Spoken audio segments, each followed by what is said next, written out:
성도 여러분 안녕하십니까? 오늘은 10월 28일 목요일 새벽 이슬과 같은 주의 말씀을 사모하며 나오신 모든 분들을 주님의 이름으로 사랑하고 축복합니다. 우리가 오늘 같이 상고할 말씀은 마태복음 20장 우리 1절부터 16절까지 포도원의 그 품꾼들에 관한 비유인데요. 우리가 조금 너무 길기 때문에 단축해서 1절부터 우리 4절까지 읽고 그리고 10절부터 16절까지 좀 이렇게 선별해서 읽도록 하겠습니다. 제가 받들어 읽겠습니다. 천국은 마치 품꾼을 얻어 포도원에 들여보내려고 이른 아침에 나간 집주인과 같으니 그가 하루 한 데나리온씩 품꾼들과 약속하여 포도원에 들여보내고 또 삼시에 나가보니 장터에 놀고 서 있는 사람들이 또 있는지라. 그들에게 이르되 너희도 포도원에 들어가라. 내가 너희에게 상당하게 주리라 하니 그들이 들어가고. 좀 뛰어넘어서요. 10절 먼저 온 자들이 와서 더 받을 줄 알았더니 그들도 한 데나리온씩 받은지라. 받은 후 집주인을 원망하여 이르되 나중에 온 이 사람들은 1시간밖에 일하지 아니하였거늘 그들을 종일 수고하며 더위를 견딘 우리와 같이 하였나이다. 주인이 그 중에 한 사람에게 대답하여 이르되 친구여 내가 네게 잘못한 것이 없노라. 내가 나와 한 데나리온의 약속을 하지 아니하였느냐. 네 것이나 가지고 가라. 나중에 온 이 사람에게 너희와 같이 주는 것이 내 뜻이니라. 내 것을 가지고 내 뜻대로 할 것이 아니냐. 내가 선함으로 내게 악하게 보느냐. 내가 악하게 보느냐. 이와 같이 나중된 자로 먼저 되고 먼저 된 자로 나중되리라. 아멘. 오늘 오늘 말씀의 제목은 먼저 된 자가 나중되고 나중된 자가 먼저 되리라. 이런 제목을 가지고 말씀을 나누도록 하겠습니다. 20장에 보니까 주님께서 품꾼의 비유에 대해서 말씀하고 있는데요. 그 품꾼에 대해서 왜 갑자기 이 말씀을 하셨을까라고 이야기할 때 19장 마지막 절이 오늘 20장의 품꾼들의 비유를 말씀하신 그 배경을 설명해 주고 있습니다. 그 배경은 뭐냐면은 우리가 어제 살펴보았지만은 그 한 부자 청년이 주님께 와서 무슨 선한 일을 해야 영생을 얻겠냐. 그때 주님께서 영생은 선한 일, 내가 하는 일로 얻는 것이 아니라 하나님께서 주시는 선물, 바로 예수 그리스도와 동행하는 것이 영생이라고 하는 사실을 도전해 주지 않았습니까? 그 말씀을 듣고 나니까 베드로가 딴 생각이 드는 거예요. 자기들은 이 모든 것을 다 버려두고 이 청년은 돈이 많음으로 말미암아 근심하며 갔다 그랬거든요. 그러니까 돈 때문에 예수를 못 따른 거예요. 그런데 베드로와 다른 제자들은 모든 것을 버려두고 예수님을 따랐거든요. 이게 뭔가 좀 주님 앞에 할 말이 있는 거죠. 그래서 베드로가 뭐라고 그러냐면은 19장 27절에 이에 베드로가 대답하여 이르되 보소서 우리가 모든 것을 버리고 주를 따라 싸운데 그런즉 우리가 무엇을 얻으리까? 그러니까 주님께서 세 가지를 얘기하시는 거예요. 첫 번째, 너희가 마지막 심판에 참여하게 될 것이다. 이것은 놀라운 성도로서의 권위입니다. 여러분들과 내가 하나님의 뜻대로 이 땅에서 살아간 그리스도의 제자라고 하면은 마지막 때에 이 우리가 살고 있는 가치관, 우리가 살고 있는 그런 말씀의 기준에 따라 살지 않은 이 세상에 대한, 나는 거기에 대한 원칙을 가지고 살았거든요. 거기에 대한 심판의 자격이 있다는 거예요. 이건 왕 같은 놀라운 권한이죠. 두 번째는 이 지상에서의 축복은 물론이고 더불어 영생을 상속할 것이다. 그러니까 이 영생의 문제가 이제 해결된다는 사실이고 마지막에 제자들에게 주신 어떻게 보면 경고의 말씀인데요. 이 두 가지는 놀라운 긍정적인 상급이라면 마지막은 경고의 말씀인데 그러나 먼저 된 자로 나중되고 나중된 자로 먼저 될 자가 많다. 이렇게 경고하신 거예요. 그리고 그 경고에 대한 설명으로 오늘 비유를 해 주신 것입니다. 포도원의 비유죠. 그 천국에서는 우리가 생각하지 못했던 반전이 있다. 천국에 반전이 있다.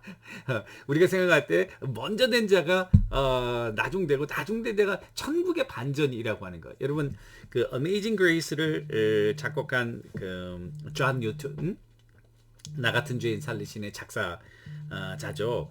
그가 뭐라고 얘기했냐면은 천국에 가면 놀라운 사실 세 가지가 있다. 첫 번째, 꼭 보여야 될 사람이 거기 없다는 거예요.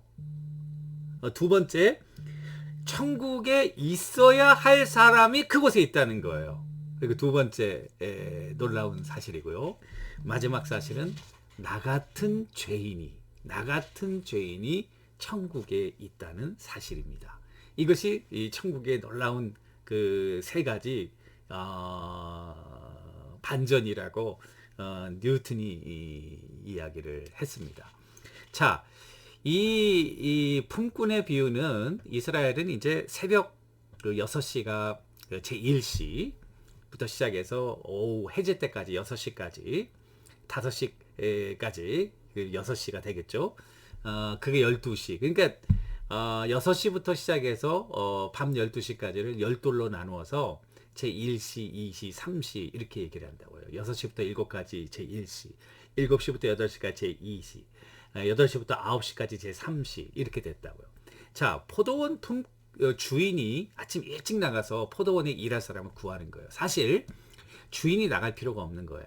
종들이 나가서 필요한 사람을 하이어하면 되는데 주님이 나갔다고 하는 것은 이것은 굉장히 중요한 하나님께서 길 잃어버린 아직 포도원에 들어와지. 이 포도원이라고 하는 것은 여러분 이스라엘이 포도원이 아니에요. 구약에 하나님의 선민, 하나님의 선택된 백성들 그 안에 들어가지. 그러니까 이스라엘의 품꾼 안에 들어온 사람이 이스라엘 사람이고 이방 사람들을 이야기한다고요. 구원의 안에 있는 사람, 구원 밖에 있는 사람 이걸 얘기한다고요. 그런데 여기 보니까 주인이 먼저 나가서 이 품꾼들을 일일이 시간마다 점검하고 있다고 하는 것은 죄인이 구원받기를 바라는 하나님의 compassion, 하나님의 그 사랑, 하나님의 열정 이것을 보여준다고 말할 수 있겠죠. 주인이 뭐가 아쉬워가지고요.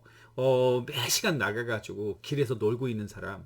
저도 LA 살았지만 LA 가보면은 그 다운타운에 인력시장이 있어요. 아침에 내가 무슨 일을 해서 그 손길이 필요하다면 가가지고 말할 필요도 없어요. 거기 사람들이 막 모여 있거든요. 이렇게 하면은 4명인 거예요. 이렇게 하면 3명이에요. 그럼 먼저 와서 차 타는 사람이 가는 거예요. 그래서 하루 일하고 하루 일당을 받고 이렇게 하는 거예요. 놀라운 거는 정말 세다는 건 뭐냐면은 이 일용직 그 사람들은 일이 없는 거예요. 이게 얼마나 세다는 일이에요. 노예는 자기 할 일이 있어요. 그래서 늘 아침부터 바쁘고 몸이 피곤한 건 있지만 자기를 필요로 하는 할 일이 있다는 거. 이 사람들은 할 일이 없고 자기를 필요로 하는 것이 없다는 것이 이게 얼마나 슬픈 일입니까? 그런데 주인이 직접 와가지고 이 사람들을 한 사람씩 놀고 있는 사람들을 포도원으로 보낸다는 사실은 잃어버린 죄인, 이 땅에 헤매고 있는 그냥 삶의 목적과 그리고 의미 없이 살아가는 그와 같은 인생들을 구원하시려는 하나님의 compassion, 하나님의 사랑을 보여주는 사실이고요. 이제 아침부터 그렇게 해서 사람들이 모여들었는데 이제 해가 다 지고 일을 마무리 질 때 되니까 다 한 대리씩 주는 거예요. 그런데 아침 제1시에 온 사람, 6시에 들어온 사람도 한 대달이요. 그리고 11시, 오후 5시에 들어온 사람도 한 대달이요. 그러니까 아침부터 일찍 들어온 사람들이 불평하는데 무슨 불평을 하냐면은 우리는 그렇게 열심히 일했는데 나중에 1시간 일해가지고 똑같이 받으면은 That's not fair. 그리고 우리 애들 키울 때 not fair, 공평하지 않다 이런 얘기 얼마나 많이 애들이 합니까? 그러니까 저는 그러죠. 인생은 불공평한 거다. 그걸 배우는 거다. 제가 애들한테 그렇게 얘기를 하는데요. 그런데 여러분 이게 불공평한 게 아닌 것이요. 만약에 너희가 아침에 오면은 3대리온을 주겠다. 그리고 5시 이후에 6시, 6시 이후에 온 사람은 2데나리온. 그리고 마지막 5시에 온 사람은 1데나리온 주겠다. 이렇게 이야기를 했다면 불공평하지만 이 하루 일하는 사람들이 받는 1데나리온 여러분 그 6아사리온인데요. 한 아사리온에 여러분 참새 2마리, 빵 하나 살 수 있거든요. 그러니까 이게 하루 충분히 먹을 수 있는 한 가족이 그런 품삯이라고요.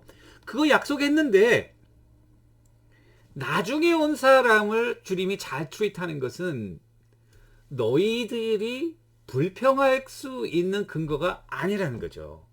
그건 하나님의 자비와 사랑의 표현이라는 거죠.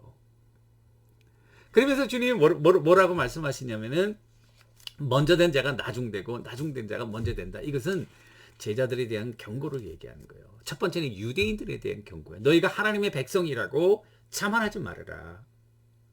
하나님의 백성 아닌 자들이 들어와서 너희는 밖에서 슬피 울며 이를 갈미 있을 것이고 언약의 백성들이 아니었던 자들이 하나님의 나라가 들어와서 하나님의 그 자비의 표현인 구원을 얻게 된다는 경고의 말씀을 하는 거예요. 왜냐하면 자기 아브라함의 자손이라고 유대인들이 얼마나 교만하고 예수님을 죽이려고 하고 유대인들에 대한 경고. 두 번째, 제자들에 대한 경고. 제자들에 대해서는 너희가 먼저 왔다고 이렇게 자만하지 말라는 거죠. 응? 하나님께서는 우리가 알지 못하는 그 천국의 반전, 이 천국이 어떤 것일까 지금도 굉장히 익사이팅하고 또 궁금하기도 해요, 여러분. 우리가 제가 이 천국에 대해서 좀 조사한 것이 있는데 기회 되면 좀 한번 나눴으면 좋겠어요. 이 천국이 과연 어떤 곳일까? 우리가 앞으로 이제 영원한 하나님의 나라에서 살 것인데, 그러니까 이 제자들도 너희들이 제자로 너희가 모든 것을 다 버리고 주님을 따랐다고 자만하지 말라는 거예요.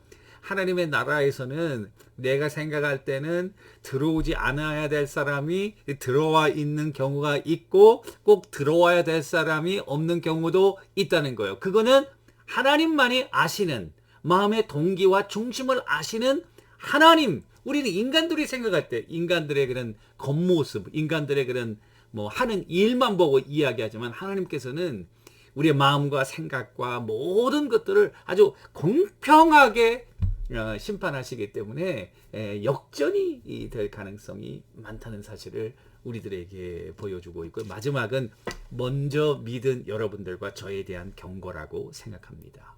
우리가 주님을 믿고 있으니까, 또 오랫동안 믿었으니까, 나는 목사로 또는 장로로, 나는 권사로 많이 믿었으니까 하나님께서 나에게 많은 상급, 물론 우리가 그리스도의 이름을 위해서 소자에게 냉수 한 그릇 준 것도 그 상급을 잃지 않는다. 우리가 상급이 있지만은, 그러나 늘 하나님 앞에서 우리 자신을 겸손히 하고 마음의 중심을 살피면서 하나님의 영광을 드러내기 위한 그런 사역을 해야지, 내가 하나님의 사역을 막 한다고 하면서 리고레 목사님의 말씀대로 not serving others, 다른 사람들을 섬기는 것이 아니라 self-service, 자기를 섬기는 일을 하면서 자기가 하나님의 영광을 가로채고 자기가 유명해지고 자기가 명예를 얻고 자기가 이렇게 나서게 된다면은 그거는 이미 네 상을 받았다. 우리 살펴보았잖아요. 팔복에 이미 네 상을 받았다.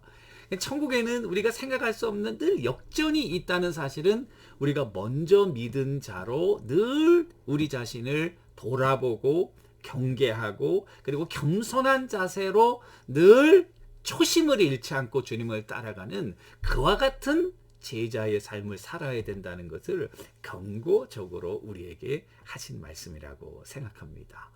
여러분, 오늘도 이 말씀 한번 마음속에 깊이 생각하시고 나는 먼저 들어왔다고 자만하지 마시고 또 늦게 들어왔다고 후회하지도 마시고 하나님의 큰 사랑을 늘 감사하면서 초심을 잃지 않고 언제나 겸손한 모습으로 우리 삶의 현장에서 하나님의 영광을 올려드리는 여러분들과 제가 되기를 주님의 이름으로 간절히 축원합니다.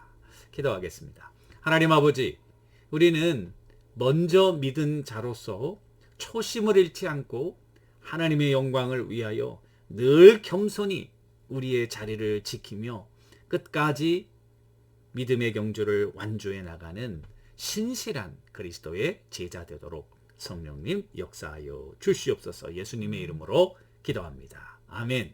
오늘도 주님과 동행하시는 여러분들과 제가 되기를 주님의 이름으로 축원합니다. 감사합니다.